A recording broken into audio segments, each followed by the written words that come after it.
Deep, dark, and completely unstoppable, our stories flow like obsidian through the cracks of the human experience. Join us for an intense journey into the heart of drama and cinematic excellence that stays with you. Subscribe now and stay on the cutting edge with us. I don't own a car worth more than $4,000, and I'm fine with that. My neighbor once asked me why I drive a beat-up Civic with a crack in the dashboard, and I told her the truth. I grew up watching my mother treat every nice thing she owned like proof she deserved it. I decided early I wasn't going to spend my life proving anything to anyone through what I drove or wore or ordered off a menu.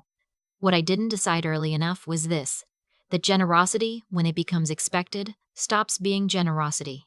It just becomes your job, and nobody gives you a raise. Nobody says thank you. They just start billing you more.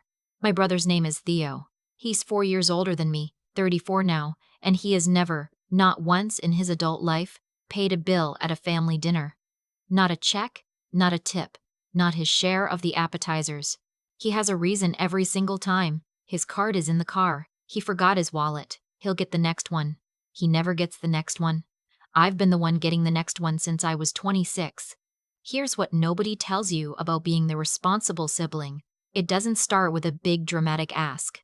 It starts so small you don't notice it happening. It starts with your mom calling and saying, "Theo's light bill is $200 behind. Can you just float him until Friday?" And you say yes because it's $200 and it's your brother. Then Friday comes and goes and there's no Venmo notification, and you don't say anything because you don't want to be the kind of person who makes a big deal about $200. Then it's $400. Then it's $8. Then one day you're sitting at your kitchen table doing your taxes and you realize you've moved $3,000 to your mother's account in the last 12 months and you don't remember agreeing to any of it.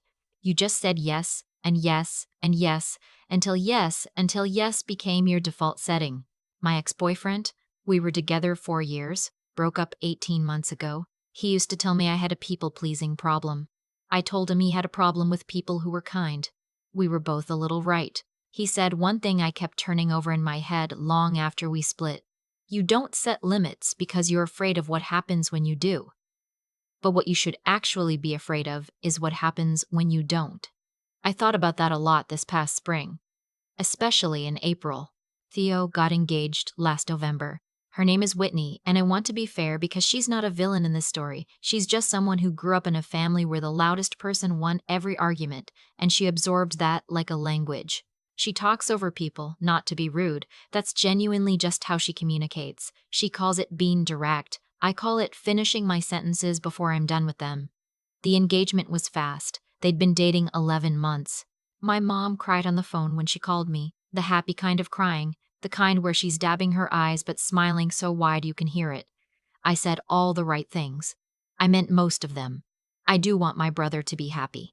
I want that genuinely. What I didn't want was what came 2 weeks later. My mom called on a Tuesday evening while I was eating leftover pasta at my kitchen counter.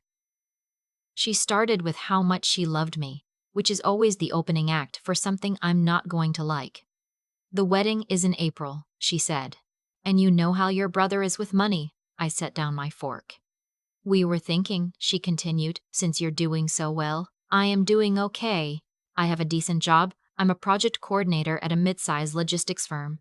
I make enough to cover my rent and my student loans and put a little away every month. I am not wealthy. I am responsible, which my family has consistently confused for wealthy. That you could help cover some of the venue costs as a wedding gift. It would mean so much to Theo." The number she mentioned was $4,000. I said I'd think about it. I didn't say no. I want to be honest about that. I sat with that phone call for 2 weeks, and I told myself I was thinking about it, but what I was really doing was waiting for someone to tell me it was okay to say no. I was 31 years old, and I still needed permission. I ended up giving them $2,000, half of what they asked. I told myself that was the compromise. That was me setting a limit. My mother said, "I knew you'd come through." Not "thank you." Not "I know this is a lot." Just, "I knew you'd come through." I transferred the money that same night before I could change my mind. The wedding was on a Saturday in April, late afternoon, at a vineyard about an hour outside the city. It was genuinely beautiful.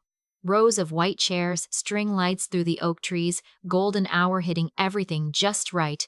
I wore a green dress I'd bought specifically for the occasion. I did my own hair. I drove myself because my mother had told me there was a shuttle. But when I arrived, there was no shuttle. Just a handwritten sign pointing to overflow parking on gravel. I found my seat with the other guests. I was in row 6. I didn't notice until the ceremony was starting that Theo's college roommate and his wife, people who had known my brother for 12 years, were in row 4. I was behind people I'd never met. I told myself it didn't matter. Seat placement at a wedding is not a moral statement. I told myself that the ceremony was lovely. Whitney cried. Theo's voice broke on his vows, which made me tear up because no matter what, he's my brother and I've known him his whole life.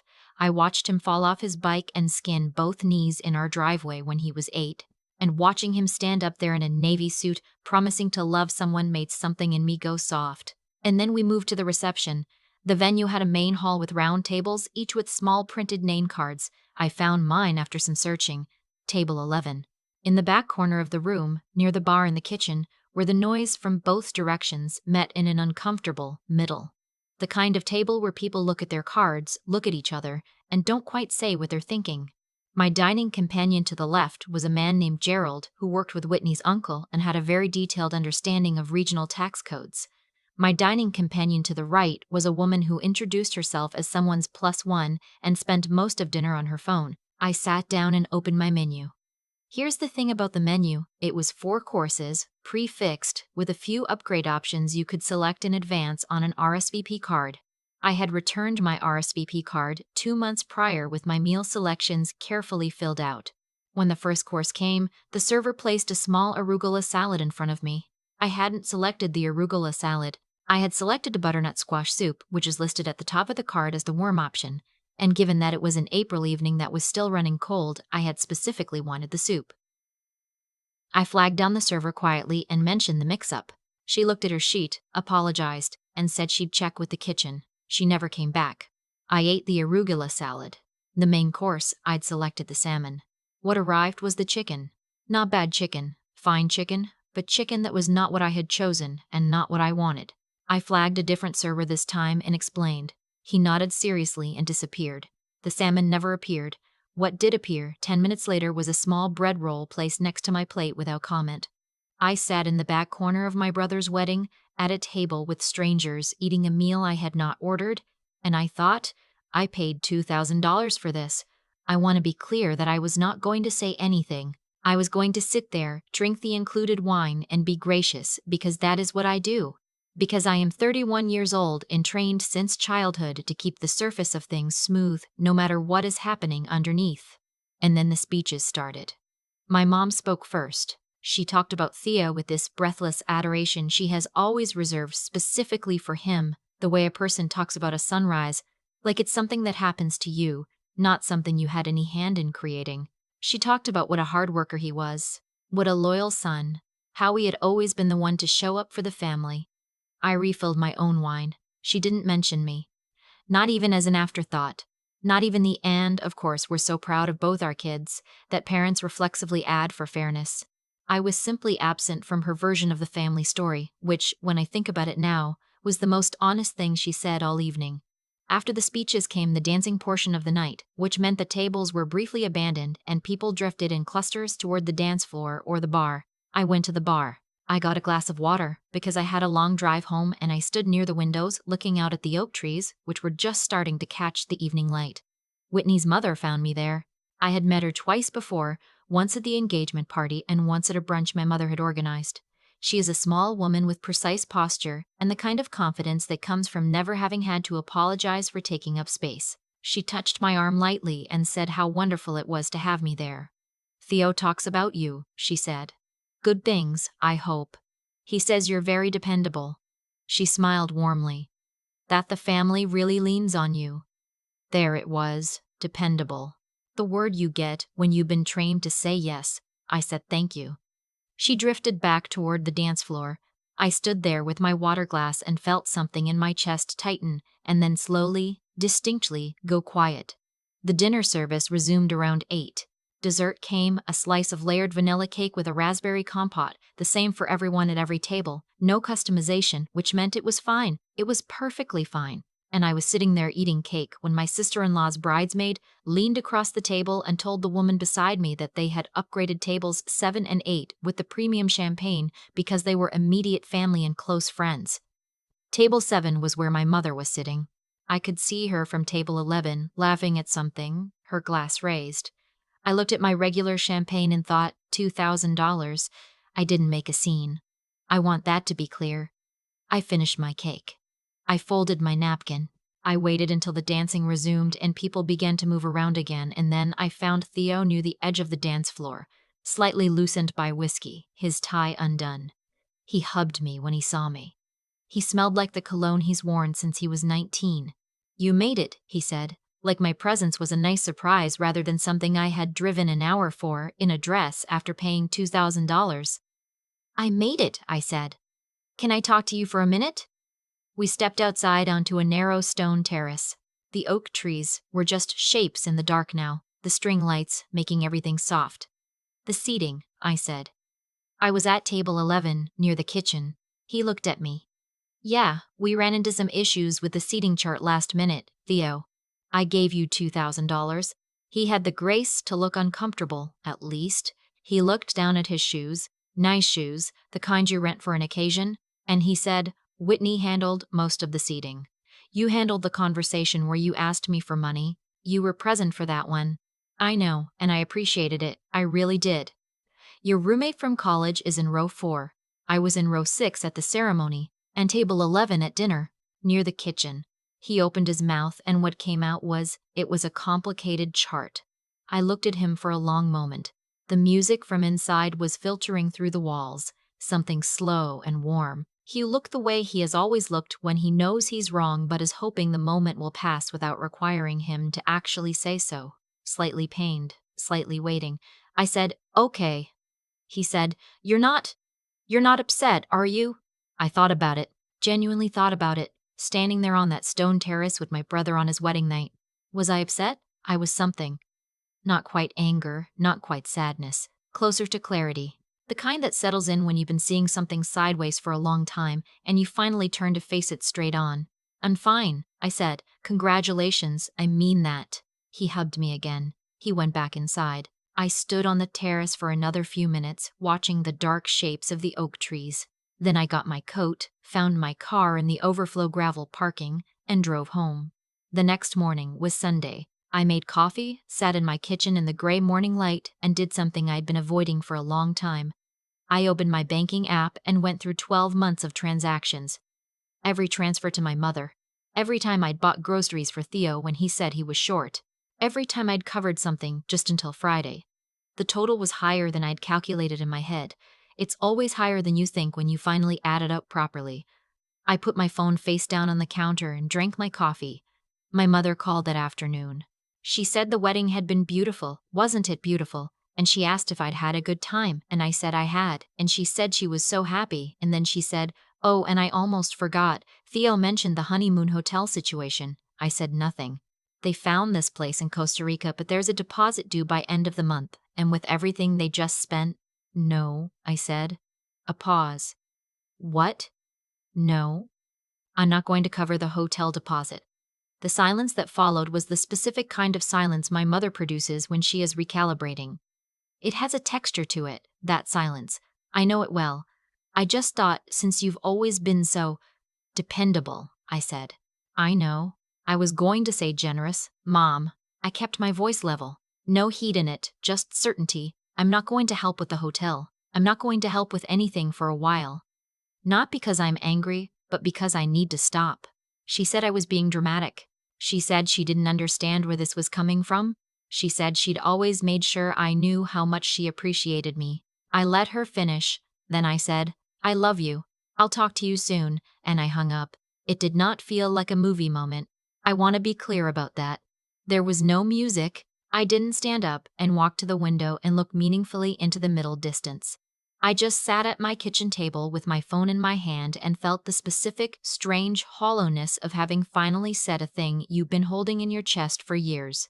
Theo texted 2 days after he got back from Costa Rica. Not about the hotel. I assume they figured it out, but to say thanks for coming to the wedding and that he hoped I had a good time. I thanked him back. I meant it. I had moments of a good time. The ceremony was genuinely beautiful. The oak trees were real. I didn't mention the seating. My mother called 3 more times in the following 2 weeks. First to check in, second to mention that she was having trouble with her car, third to ask if I'd thought about it. I answered all 3 calls. I said I was fine, I was sorry about the car, and no, I hadn't thought about it. The 4th call I let go to voicemail, she didn't leave one. I've thought a lot about what changed. I don't think it was the money, not exactly. I've given away money before without resentment, and I probably will again. I think it was the word dependable. I think it was my brother's college roommate in row 4.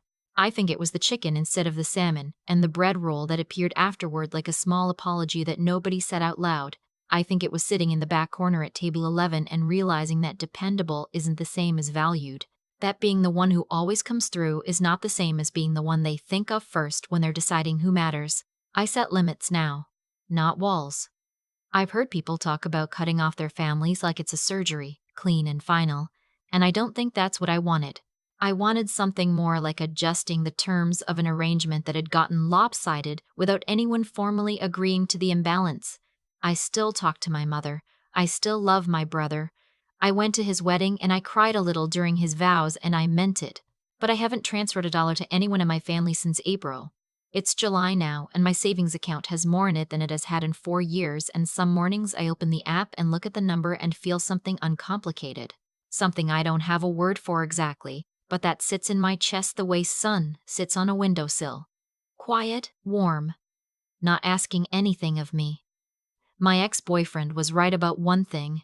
The limit isn't the scary part. The scary part is figuring out that you needed one. The rest is just practice. I'm still practicing, but I'm getting better at it. There's a version of the story where I end up bitter.